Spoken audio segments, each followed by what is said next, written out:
Well, good evening, everybody, and welcome to Wild Wing Cafe University for the Alan Major Show. Talk Niner basketball until 8 o'clock tonight here on ESPN 730.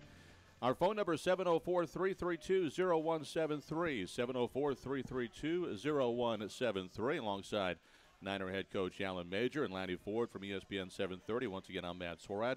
And welcome out. The Niners with a big win at Rhode Island on Saturday. They knocked off the URI Rams 58-50 and go to 14-2 on the season, which ties their best start back in 1994-95. That's the last time they were 14-2. And, of course, that season they went on. It was their last season of the Metro Conference, and they won the Metro Conference and were number 7 seed in the NCAA tournament. A lot of basketball left to be played so far this season, but it's great to see how the season has started so far. And Coach, again, congratulations on this 14-2 start. And first of all, let's go back and talk about LaSalle, because that was after the last show. Right. Last week you had your conference opener and beat LaSalle at home by 9, and another one of those tough defensive battles, just like the Rhode Island game. Let's talk about LaSalle first. Yeah, I thought our first half we set a defensive tone that's the type of tone we want to try to set in games, and they came in averaging 74, 75 points, I think, at the time. And our whole thing was just don't let those guys be comfortable, because if they're comfortable and their shooters have space, then they can get going. So I thought, for us to hold them to 17 points in the first half, I was happy with that. They had a high-scoring second half due to some putbacks, and they made some threes late. But I just thought we set a good tone for the first half where they just didn't feel comfortable. Coming in, we knew how well they'd shot the ball, especially how many threes they were taking, and the defense really disrupted their offensive rhythm, especially from out beyond the three-point line, and they never really got it going. Yeah, and Galloway, you watch film of him when we were going over to the scouting report stuff. I mean, he's making threes, 4 or 5 feet behind the three-point line, easy. So he had unlimited range, and he's a guy, especially in the first half of their game at Miami, he made 3 threes, and it really kind of helped break that game open when they played down at Miami. So he was a key guy, but they had some other guys too. And, fortunately, we were able just to set a defensive tone, and a team like that, they're such a rhythm, streaky team, and we were able to at least start them off on a cold streak. Coach, you talk about from the very beginning of the season that you wanted to emphasize defense, and defense would be what would carry this team. Now, you're at least halfway through. Do you still have the same feelings that defense is the thing that's going to get you there? No doubt. Yeah, that's our blueprint. Defense and offensively, being unselfish, because we have multiple guys that can come in and have an impact in the game. One of the toughest things for me as a coach is to sit down and you can never predict who you're going to play from one game to the next, because every game literally it's like a snowflake. There's no two alike in terms of how the game unfolds. So you go off your gut. You go off of who's playing well in particular stretches of games. What do you need against that particular team? So it's a great problem to have. I don't sleep because of the problem, but it's a great problem to have just the same. So when you have multiple guys that can chip in offensively, it pays to be unselfish, because you never know who that guy is going to be. And I think one of the Rhode Island assistants told one of our assistant coaches, hey, you guys were one of the toughest teams we had to prepare for, because we couldn't just hone in on 2 or 3 guys that we had to worry about trying to stop. That's something we kind of talked about last week. It's hard, I think, to scout us, because there's so many guys that certainly could come up and have a good night any given night. Mm-hmm. So it's not like you're trying to shut down 1 or 2. Right. You don't know who's going to have a good night. Right. No, depth is a great blessing for a basketball team, because when you have depth, you can keep guys fresh. You can substitute. You don't have to worry about guys playing 36 minutes a night. It helps keep your defensive intensity level up for the most part for the entire game. And then offensively, again, you just have different options that you can use. You can have smaller lineups and times. You can have bigger ones. But again, all that kind of hones down to who you're playing and what that particular game needs. Well, anytime you don't have to play with a short bench, you look at some of the other teams around, Duke being one of those. Right. They don't rotate with about 7. You've got one down. Curry got hurt. Don't know what his status is. You're down to your starters, and you really don't have anybody that's got any sizable minutes. we're a little bit different. We've got 9, almost 10 that can come out there that you feel comfortable that can contribute if you need them in a situation. Totally comfortable. That's the thing. I mean, everybody's capable. I had a media guy ask me at one point, what's it like when you have to, rely on freshmen? Well, when you have to, for us, it's a great reliance because they're talented and they're capable. I think, if you're in a situation where maybe you just take over somewhere, you got 5 freshmen, 2 JUCO guys, and you're just trying to throw guys in to get going, maybe that's a situation where you have to rely on them. But we got a mix of young and old. And, fortunately our younger guys have been able to play well, and our older guys have been through it this time of year, and it's a good mix of the two. So we've had short benches before. I'm not I'm not looking, to go back to that anytime soon. I like the numbers 8, 9, and 10. I don't blame you. Hey, we're out here at Wild Wing Cafe out by the university. Our phone number is 704-332-0173. Love to hear from you tonight. We're here until 8 o'clock as the Niners now have a game coming up on Wednesday at home against the Fordham Rams. We go from playing the Rhode Island Rams now to Fordham, and then on the road this coming Saturday for a matchup with the Richmond Spiders. And the last few years we've been playing Richmond home and home. This is a one-time shot. I'm only going to play Temple home and home this year. So it kind of developed into a little bit of a rivalry. But if Niner fans want to see this game this year, they got to travel to Richmond. Right. And we'd love to see them there because we've always seemed to have good crowds when we go up to the Robins Center. We do. And, it's I was answering the question to somebody about Conference USA, recently, and they had asked about how that's going to change. And, Richmond right now is the closest road trip for our fans, which is, right around a 6-hour drive, 5-6 hours. And then you're going to eventually have a situation where you got 4 teams within 4 hours or so. So you throw that in the mix, and for our fans, it's going to be the best situation for them from the standpoint of being able to participate on our road games. And that's how you get rivalries. Yeah. When you have their fans, because their fans are going to be able to come to our place. They're 4 hours away too. So, that's when you get some of those serious contests going on because, both sides can go participate in the other one's environment. Coach, I think Coach Hurley really kind of paid you guys a compliment after the game. Danny was talking to the media, and you talk about the identity of this team being defense, and when you came here, you wanted to set up a really tough defensive type of ball club. And he said, when he compared his team, it's his first year, and he has a thin bench. He goes, these guys are men, and we're not there yet. And that's the way we kind of played. We didn't take the lead until the 13:07 mark or something like that in the second half. But there was never a sense, as I'm sitting there watching that game, there was never a sense that I thought, we're not going to win this game. And I think that kind of goes back to what we've been doing all season long, where you've been hanging around in games or there are games where teams have made runs at us. We've bent but not broke. These guys have taken that, what they've learned in the non-conference, and now it's just step into really tougher games on a night-in and night-out basis. Yeah. That maturity is showing, and I never thought we were going to lose that game. We didn't, but why didn't you tell me? But in the past, you just wonder, you're on the road, you think, okay, here they come. I never had that feeling. Whenever you feel that again, you're 5 feet away. Just reach out and tap my shoulder and let me. No, I'm just teasing you.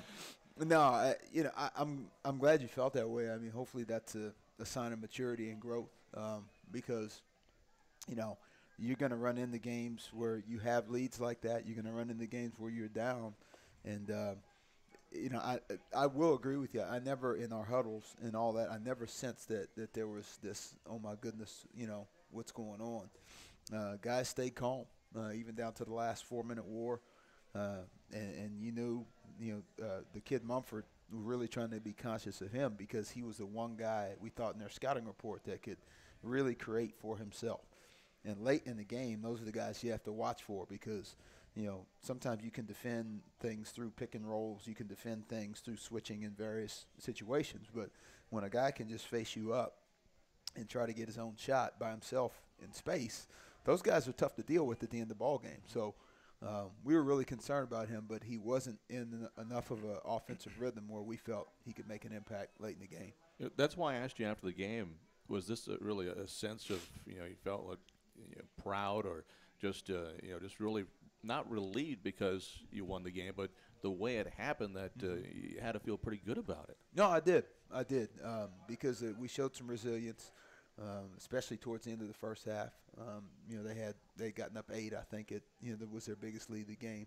and to chop it to 1 at halftime, guys had some pep in their step going to the locker room. But no, I was happy with it. You always feel some relief when you win, because what happens is your mind shifts right to that next one.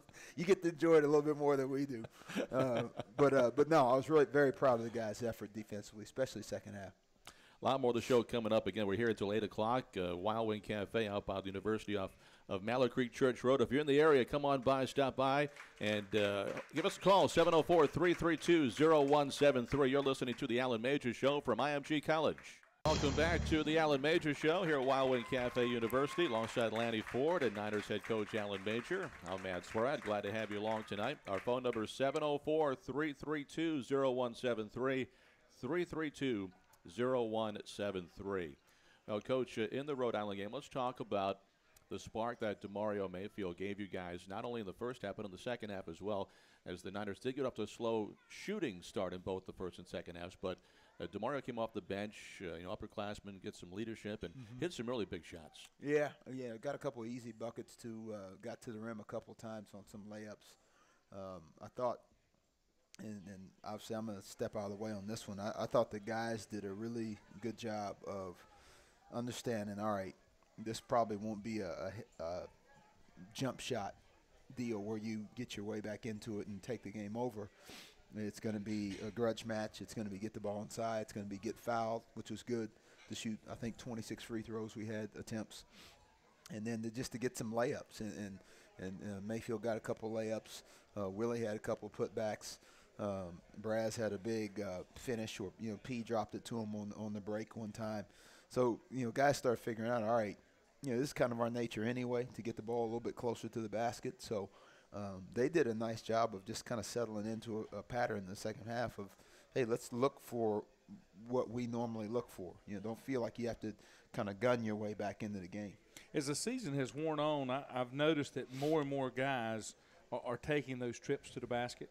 Yeah. As far as being able to drive, penetrate, trying to make something happen. Yeah. The confidence in that part of the game is not just throwing it to your bigs down underneath and trying to work it, but trying to create something on your own. Mm-hmm. And it seems to be everybody can participate in that, and they're developing more and more confidence in that. I would agree. Yeah, I would. And that's a good thing because you never know, again, who it's going to be from one night to the next. We keep coming back to that. And if each guy kind of feels like he can kind of carve his niche, whether it's duck in, lay it in here, catch the ball 2 feet in the paint there. This guy drives it from the wing. This guy catches it with his back to the basket, makes a post move. Now as the year wears on, you kind of know each guy's got one or two things he can kind of hang his hat on. And, that's how you kind of find your niche in terms of helping us score. Coach, talk about the rebounding a little bit. That was one of your keys going in, and I thought you did a great job on the glass on both ends of the floor. And once again, Willie Clayton just stepping up, 13 more rebounds, another double-double. Yeah. He got it with a dunk at the buzzer. Right. And, but that's 3 out of the last 4 games now. He's in double figures in rebounding. Yeah, and I think it was 22-11 halftime was the rebound advantage that we had. I thought it got better in the second half in that, rebounding's about positioning. And so many people think what that means is positioning like, I got to block you out. Well, there's another degree of positioning that's got to go on before the shot even goes up. And that's how you're positioned in terms of, handling rotations, staying between them and the basket, not giving up penetration. So if you don't give up penetration and you don't give up drive to the basket, it's easier to block out because literally you're between them. You're in the right position. So if the ball gets inside of our defense, now somebody else has got to come over, and now you end up in like a 5-on-4 situation because the ball got past one of us, and now they're inside of us, and now somebody else has got to come off somebody else to stop the ball, which means he's not on a body. Now you're in a scramble, and that's how you give up second shot. So I thought we defended better by keeping them in front to give up fewer putbacks. Do you look at it differently depending upon where you're going against a team that's a predominant 3-shooter, kind of like the way LaSalle was, versus a team that likes to work it inside? Because it does make a difference in how you position yourself for the rebound, because you're going to come off a little bit screwier when you do that, when you got the outside shot. It does. That the whole concept they say in basketball, 3-point shot equals a 3-point rebound, meaning when it comes off, it's probably going to be in that free throw line area. Whereas teams that throw it inside, it's a little bit more block out the shooter, meaning that if the basket's behind us and they throw it into me and I go to make a move, and if you challenge my shot, but yet you just turn and walk in, and we're 6 feet away from the basket, well, it's going to be easy for me to get offensive rebound. Whereas if I turn and shoot and you turn and hit me immediately, now you're creating some cup for yourself to go get the ball. So post moves is more about blocking out the shooter. 3-point shots is more about covering the elbow area and getting in there and digging out those long ones. Phone number 704-332-0173. We're here with Niner head coach Alan Major. Coach, back in the LaSalle game last Wednesday, we saw Perrier Henry end up scoring 20 points, which is by far his career high. His previous best had been 14. But as we see his game develop, maybe the offensive side has been the last of his game to really come together. Right. But what does that mean now to the Niners and the way you kind of can approach a game when now you have another weapon, a guy who's 6'4" and strong and has the ball in his hand, and now he knows how to take it in the paint, and right. It's a whole other aspect of this team that we didn't have a year ago. Well, and you hope that continues. I think it will. It gives you maybe another option late in the game. It gives us, we're not a heavy pick and roll team, but he is our best pick and roll guy. So it may emerge where you see some more pick and roll wrinkles as the year wears on, especially in the second half of the league. Where maybe teams haven't had a chance to see some things, early on. So, but yeah, I'm happy with that. I mean, I think the thing that's great about him is he could go out Wednesday night and have a terrific game and score 4 points because he's able to kind of fill the stat sheet in other ways. So whenever you get scoring from him in addition to the other stuff, it's like a bonus, I think. What does that open up for other guys, too, when now teams know they have to guard him, that he might score, he might take him off the dribble. Yeah. Instead, maybe last year they weren't worried about him being a scorer. Yeah, what it does, I'll try to draw a football analogy. It's like when Johnny Manziel, for Texas A&M, the fact that he can run the football means it's truly 11 on 11. And when your point guard has the ability to score, literally it's truly 5 on 5 because, the popular thinking is point guards, quote unquote, aren't scoring minded, meaning that you can sag off of him or you let him shoot. He's a fifth option. So a lot of times teams will take a 5-on-4 defensive mentality and they'll cut some point guards loose and not really deal with them that much. But when a point guard can score, it's literally 5-on-5 because that guy's a threat, and it's just like that running quarterback in football. He drops back and everybody's covered, and there's one guy that's got a spy on him, and usually he's going to be faster. You've been in football, Lenny. I mean, usually the quarterback's better. He's going to be faster than that lineman or whoever it is that's a spy on him because he's running downhill at him. So very similar in basketball. I mean, it forces the defense to be honest. When you've got the number of freshmen that you've got playing, and then you take the sophomores that are contributing this year that played last year, have you been surprised at how much they've been able to gain confidence in a short amount of time, especially your freshmen when you start talking about Denzel and Darian and Willie? I mean, those guys that are true freshmen, but yet the contribution they're making to the team this year and halfway through the season. And I think being able, I don't know how many teams in the country have had our situation where you've had that many guys jump in right away and contribute like that. Again, I'm going to step away out of that one. I'm going to contribute the accelerated growth to playing itself. Film is great. Practice is great. You can go through all the film sessions, scouting reports you want, but that game itself is the single fastest accelerating teacher that there is. And so the fact that, guys have been able to get out there and play, it's helped us, but it's helped them as players to just have to deal with stuff, and they've gotten better quickly because, when you're out there, honestly, there is no teacher like playing the game itself. Before I got a break we got to take here, but I want to, since you got to talking about confidence, I want to touch on this. I think you've done a really good job, watching how you develop and kind of deal with the players on an individual basis. And when you feel like somebody, needs to be pulled aside and maybe a little down, a little pep talk. And I haven't seen that with T. Wilkes. He's playing so many aspects of the game well, but he has struggled shooting the ball. And he was a scorer in high school, and he got that mentality first. How you deal with T. Will right now, trying to keep his offense confidence going? Because at some point, there's a lot of basketball left. You're going to need him. Yeah, I think the biggest thing with him is whatever the thing that you're struggling at. And I would never say this about defense. I usually say about offense.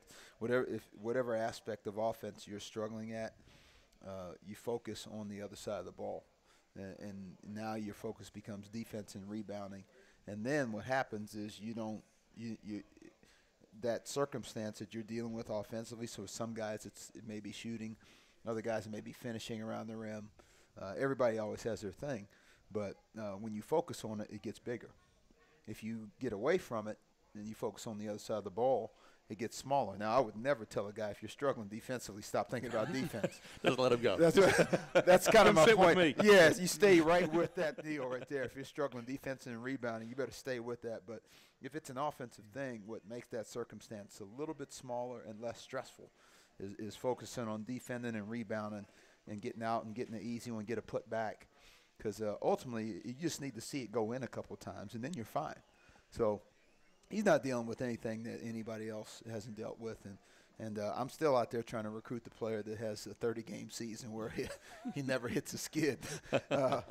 I'm sure there's one out there. Most of them are probably in the NBA by now. But we'll take our next break. Coming up, we've got Darian Clark tonight's our player guest. We'll come back with more with Coach Major and bring Darian in shortly. But our phone number is 704-332-0173 here from Wild Wing Cafe University. This is the Alan Major Show from IMG College. Welcome back to the Alan Major Show here at Wild Wing Cafe University. Here until 8 o'clock talking Niner basketball. Coming up in our next segment, we'll talk to Niner freshman Darian Clark. He's going to be our special player guest tonight, brought to us by Ortho Carolina. But back now with Coach Major. Our phone number is 704-332-0173. 704-332-0173. Coach, we did have a question that came to us during the break. And just kind of talking about three-point shooting and as a coach, kind of your philosophy on the three-point shot and when somebody should take it and type of guy you want taking that shot. And certainly we have some guys that are capable of doing it, and but we've kind of made no secret about our philosophy right now is to take it inside first. Right. No, it's clear it's not a huge part of what we do. We've got some guys that can make them. I think the big thing is you try to err on the side of open, unchallenged ones because if you're you try to think as a defensive team, you're trying to think, can you force somebody into shooting those and having a hand up in their face? And different guys along the lineup may have more freedom to shoot them based on their talent, ability, and their personnel. So a lot of times three-point shooting is personnel related too. We're drawing an example of let's say I tell you a great example is Victor, because Vic last year did not shoot the three well, and as a result he didn't try to. As a result, what he did is he went out and he improved that part of his game, and what he's done is he's earned the right to shoot them now in games because he's improved on it. So whenever a guy, works on something and improves on it throughout the summer and he shows his capability to do it, as a coach, I'm like, hey, the more you can do, the more you can do. First a guy like Ivan Benkovic, who's a specialist, he knows that's a big part of his thing, but he also knows other teams know that. So he might be like, hey, I've got to make sure I shoot threes that are good. But his improvement is going to be getting inside the arc, shooting one dribble pull-ups, and getting better off the bounce.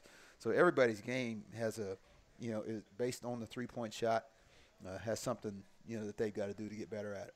Have you seen, as you've seen teams now prepare for us, and there was a point during the non-conference portion of the schedule we did see more zone, and we may see some more as we go forward. But the Radford games, some other games that teams threw some zone at us when you've had to step out and make some big shots. We've been able to do that. Yeah, in Central Michigan, it looked like a zone, but they basically kind of packed in their man-to-man. I don't know if you guys remember that game. There were times where, the ball would be on the wing and the next closest guy was, standing on the block or 10 feet away. So, for the most part, it's been good. And what also I like when we have seen zone, guys haven't just relied on shooting jump shots. We still try to get the ball to the paint because that's the whole idea of a zone is you're trying to make a team shoot it from perimeter. So if you can still get it in there against the zone, now they're saying, well, what do we stay in zone or do we go back to man? And when you get people changing, because they can't stop you, then that's what you want. I want to go back to something you mentioned earlier in the show when we talked about the team developing an identity as a defensive team, a defensive-minded team. That's non-existent in the NBA practically. and of course, that's what everybody wants to do. Do you see that as a problem in some of the kids that you could recruit because you put such an emphasis on defense, or does it become, as long as we're winning, we're going to do what has to be done as far as kids are concerned? Yeah, and even the guys that we have here now, when we told them that's what we're trying to change, and all the while them knowing that doesn't mean we're never going to get you in there. I mean, you're going to work on your skill, you're going to develop your game at the same time. So defense is more of a team thing. Although individually you've got to commit to it, it's a team mentality. Offense is something that you've got to have a nature of what you want to do as a group, all the while, improving those little things like, if a guy doesn't finish left-handed, hey, by the end of the season, or you want him feeling like, hey, he can finish left-handed. So you're always trying to chip away to get better offensively, knowing full well that there will be nights, like last Saturday, where the rim may have a lid on it, that you still got that constant and that mentality amongst your team as a defensive team, that you can control that. You can't control maybe the ball going in, but you can control your effort on the other side of the ball and take another team's offensive confidence away. I think in the Rhode Island game, there's a couple instances where you're able to, as they switch defenses on you, you got the backdoor cut where Chris Braswell had a really nice pass out of the high post, finding a cutter down low. And, since he came to Charlotte, we've known and heard about him being a good passer of the basketball. He had a good one against LaSalle. He had two, I thought, against Rhode Island. Yeah. And as he continues to do that this year, it's just going to open things up even more and then get him back involved in the offensive side as well. Right. He's seeing more and more double teams. People are basically just saying, all right, we're going to sell out to try to cheat on him and make him, get rid of it. So as he continues to get better, another skill that Biggs developed is throwing it out of traps. Like that's usually you figure guards throwing it out of traps when they're getting pressed. Biggs is different because you got guys behind you and your back is, you're almost facing away from the action, versus usually guards in a trap. You got two guys right here and then you can see who you're throwing it to. Biggs is different. So that's something that he'll continue to improve on, as well as throwing that ball out of some of these double teams. We're sitting here last week talking about the start of conference play and how things kind of change when you get into conference play, no matter what conference you're in. Things get a little bit tougher. Every game is, it's a battle for 40 minutes. We're 2 games in now, and you got the win against LaSalle and the win against Rhode Island, 2 really hard-fought games, just going at it 40 minutes. And I talked to Darian Clark after the game 2 games ago and said it was pretty physical. He said, that's how I like it. I like to play physical. And we seem like we have a bunch of guys now that they kind of gravitating towards that. They like to go out there and bang. When we were recruiting him, that's everybody to a man kept saying that. And then when we went to watch him play, we saw it. And we're thinking, and you and I had discussions about this last year, that as you bolster a front line, you always want some complementary things going on, and we needed to complement our front line with some toughness, and guys that will have a little bit more of a junkyard dog mentality, and it's happened. They've done that, and what Darian has done is he's brought energy, he's brought toughness, he's brought a runner, he's brought a rebounder, and that stuff in a sense has helped us win, because somebody told me, I don't know if you and I are talking about the Davidson game, and somebody was saying, yeah, were your young guys, your young post guys affected by how physical the Davidson game was? And I said, well, for 2 of them, that was pigs in mud.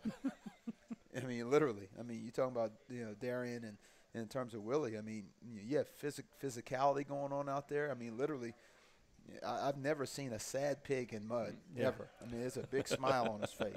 So you put those 2 guys in a physical setting, they're right at home. So, but that's been huge in terms of helping us be successful, because defensively it's helped us. It's given us depth. It's given us toughness. So it's been a tremendous addition, those 2. Well, that's a great lead-in to our next segment, because I'm going to bring Darian Clark up here, and the first question is he like being called a pig in mud? No, Yeah. he's played He just awfully well. did. Yeah, he's going to be our guest coming up in a moment. Has played awfully well. Yeah. And it's just you mentioned adds a toughness to this team that it's fun to watch. No question. No question about it. Our phone number is 704-332-0173. Back with Darian Clark in a moment. This is the Allen Major Show from IMG College. Mayfield, left side, gets to the baseline. Now to Clark inside, goes up. Yes! He scores and a foul. Nice spinning move, and he finishes with his left hand. That's Darian Clark, our special guest here tonight. Niner freshman forward from Conyers, Georgia, by way of Oak Hill. And he's our special guest tonight, brought to us by Ortho Carolina. Darian, thanks so much for taking some time and joining us tonight. No problem. Well, it's about past the halfway point of your freshman year so far. You having a good time? Yes, sir. I'm enjoying every bit of it. It's been a good start to the season, and you certainly played a big part of it. What are some of the things that kind of stand out for you that maybe is different from what you had to deal with at the high school level? You played at Oak Hill, which is a very high level of prep ball, but coming here, I'm guessing it's definitely different. Yeah, like I was talking about earlier, just strength and just having basketball IQ and preparation is much more to go into a game than just showing up and playing now that I'm in college. In high school, I watched film, but not as much as I watched as I got to Charlotte. Those are the biggest differences. Other than that, just going out there and just executing. You talk about toughness, and you did tell us that you really enjoy that, kind of mixing it up inside, and you've added, something that we've not had in recent years. Talk about your pride, especially defensively, what you do on the glass, and how much work you put into that aspect of your game. It's just, I think it's just my personality. Just going to get it and make something happen. If you're not gonna always have the ball in your hands, you're not gonna always take the shot, but you can always go rebound. You can always go block a shot. I think if anything, it's just my drive to want to win, want to help my team. And I know that's something that everybody's not gonna do. So why not go ahead and just take care of it? It's fun.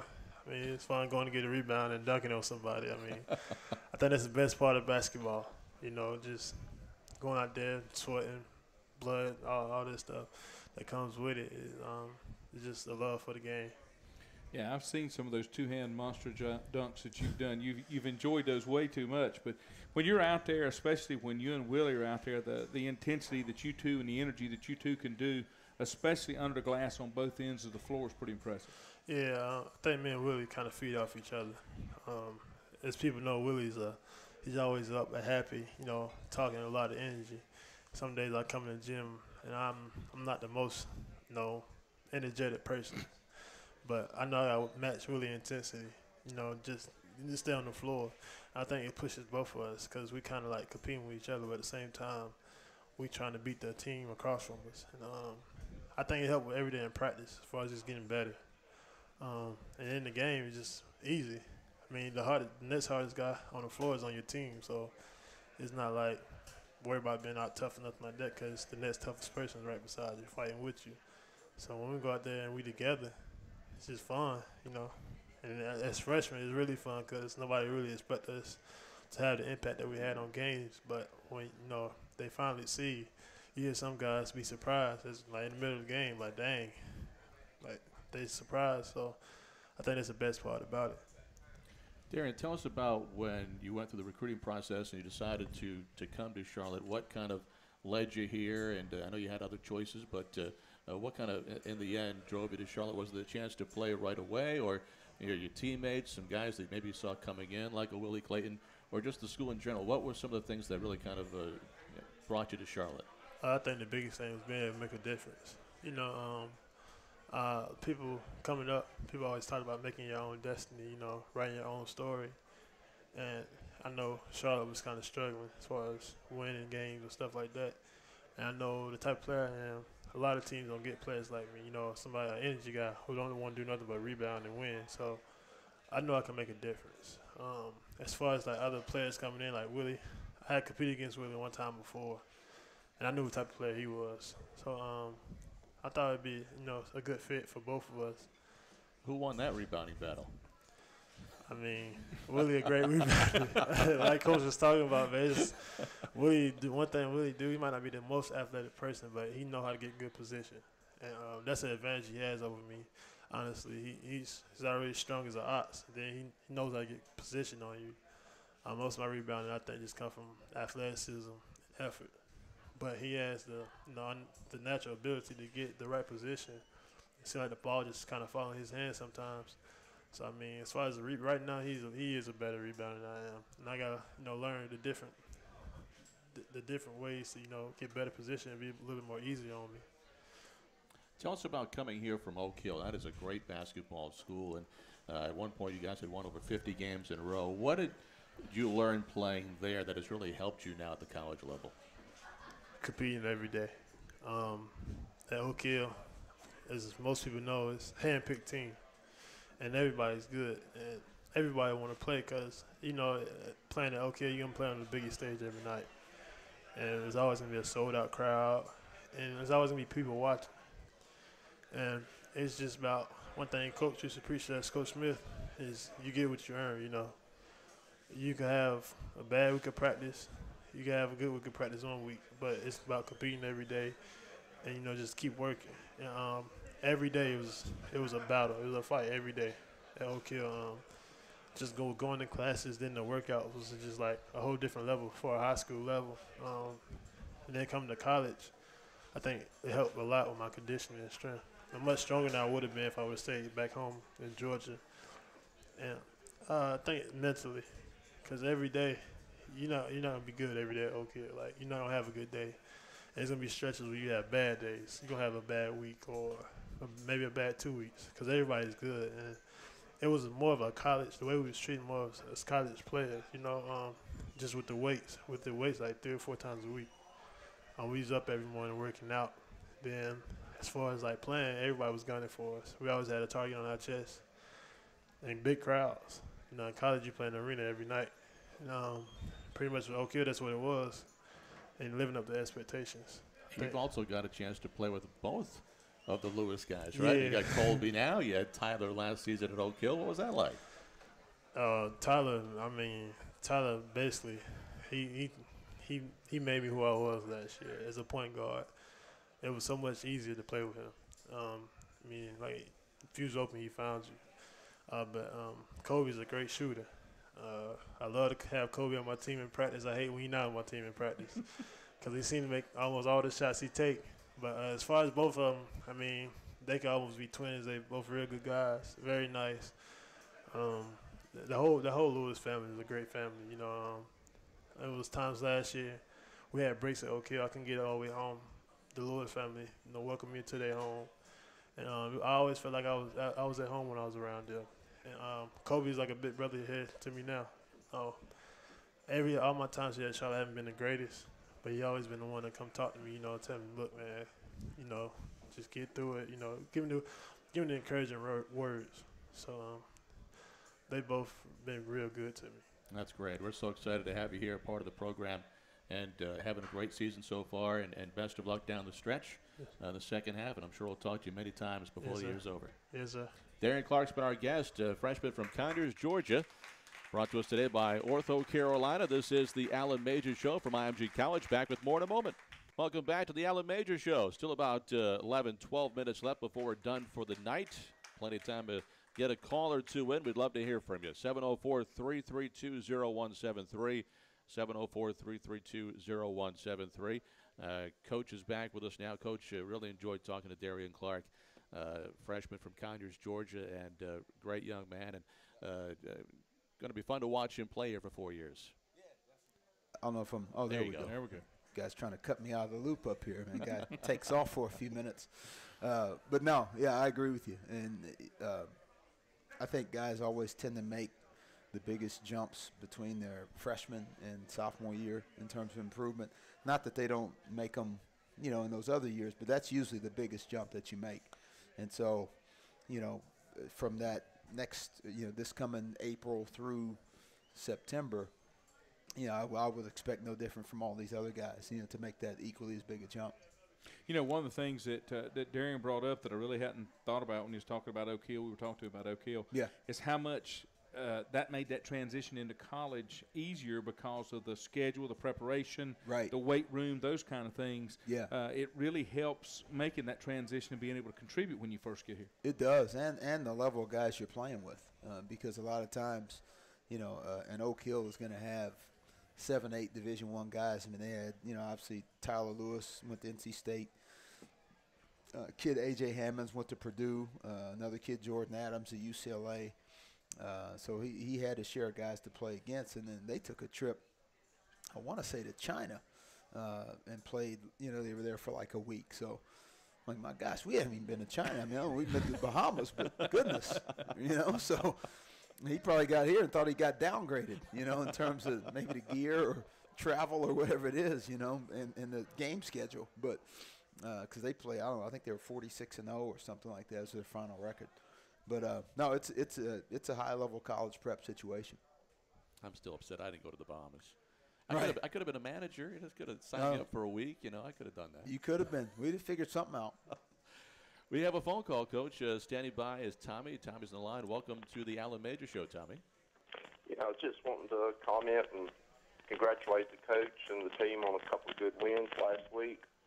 And just a couple of minor questions. While the opposing team is warming up during their their warm-up drills, does anybody on the coaching staff monitor or watch what they're doing?